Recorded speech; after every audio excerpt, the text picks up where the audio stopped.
आणि अशीच एक गोष्ट माझ्या घरात होती, कारण मी ना मग मग बरेच अवॉर्ड्स मिळाले. कसा देव आपल्याला गाईड करतो बघ. आणि माझ्या घरात ना मी एक असा रॅक बनवला होता ज्या रॅकवर सगळे अवॉर्ड्स ठेवले होते मी. तो असा होता, प्लेस्ड होता की घरात एंटर झाल्या आधी सगळे अवॉर्ड्स दिसायचे. सो मी बघायचो ते रोज. मला असायचं की है यार तू कुछ है वगैरे असा झोन होता.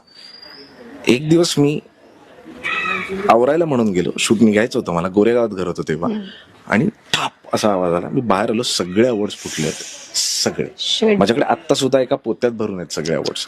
आणि मी ते सगळे पाहिले. तुला खोटं नाही सांगणार, त्यावेळी माझ्या मनात ना दुःख होतं, ना मला असं वाटत होतं की शिट यार आता हे सगळे जोडले पाहिजे.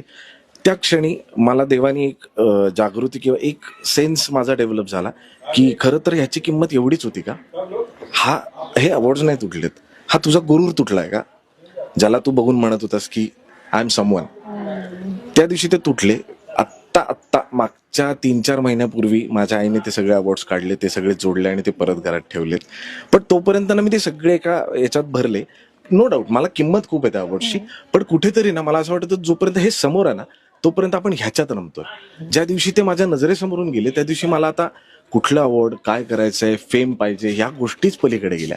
त्यामुळे आता माझं कायम कामाच्या बाबतीत टार्गेट एकच असतं. रोज सकाळी उठून मी देवाला एकच मागतो की एक असं पात्र दे की जे समोर असताना मला वाटेल की नाही हे अवघड आहे, ह्याच्यासाठी मला मेहनत करावी लागणार आहे, किंवा ह्याच्यात अजून काय करू शकतो.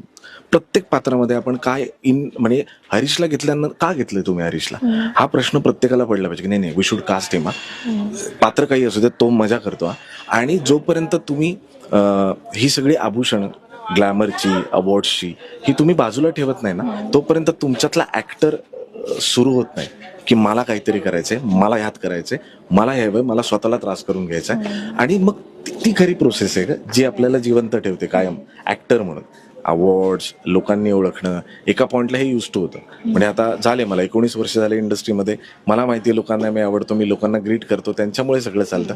बट कुठेतरी आत अजूनही अतृप्त आत्मा येतो की ते नाही आहे का, ते नाही मिळत आहे का, अजून आपल्याला होत नाहीये का. आणि इन रिझल्ट मी करत असलेला प्रत्येक सीन मी खूप मन लावून करतो. मला असं वाटतं की आजही ज्या पोझिशनला मी काम करतो त्यासाठी मुंबईत रोज 1 ते 1,500 लोक येतात, आणि ज्यांना ती पोझिशन पाहिजे. मी जरा वीक पडलो ना ते माझी जागा जाणार आहे. त्यामुळे ह्या गोष्टीची जाणीव असणं खूप महत्वाचं आहे आणि प्रत्येक नटाला असावी असं मला वाटतं.